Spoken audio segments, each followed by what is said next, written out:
आजू के रतिया बाबा मड़वा में रोवई के करा के दिहे कन्यादान।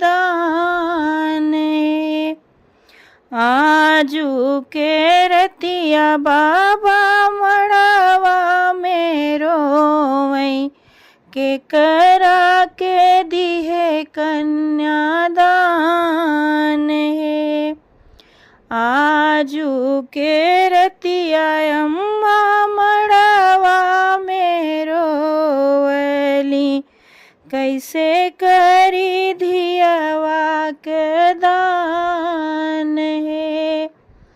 आजू के रतिया अम्मा मड़वा में रोवली कैसे करी धियवा के दान। मड़वा के भीतरा से बुलले दूल्हे लाल हमरा के दिही कन्यादान। मड़वा के भीतरा से बोलले दूल्हे लाल हमरा के दिही कन्यादान।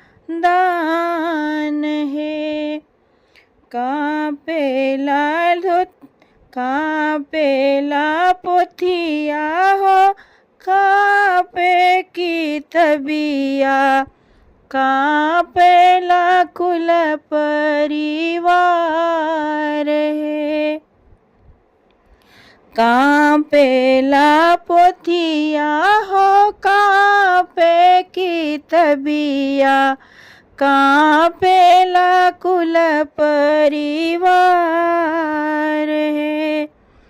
दिया लेके कापले पापा हो कवन लाल कैसे करी है धिया कन्यादान हो।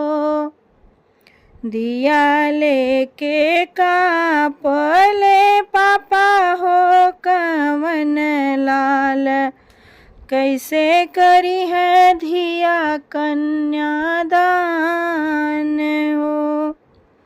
दिया लेके कापले चाचा हो कवन लाल कैसे करी है धिया कन्यादान हो।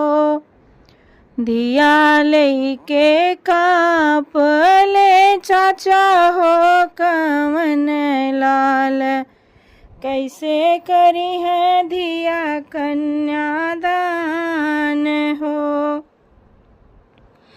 धियवा के पोसत बाबू के तादीन लागेला 2 मिनट लागे कन्यादान हो। धियवा पोसत बाबू कितना दिन लागेला 2 मिनट लागे कन्यादान हो। बहिन लइके कापले भैया हो कवन लाल कैसे करी है बहिन कन्यादान हो। बहिन लइके कापले भैया हो कवन लाल कैसे करी है बहिन कन्यादान हो। बहिन सवरत बापू कितना दिन लागेला 2 मिनट लागे कन्यादान हो। बहिन सवरत बाबू कितना दिन लागेला 2 मिनट लागे कन्यादान हो। 2 मिनट लागे कन्यादान।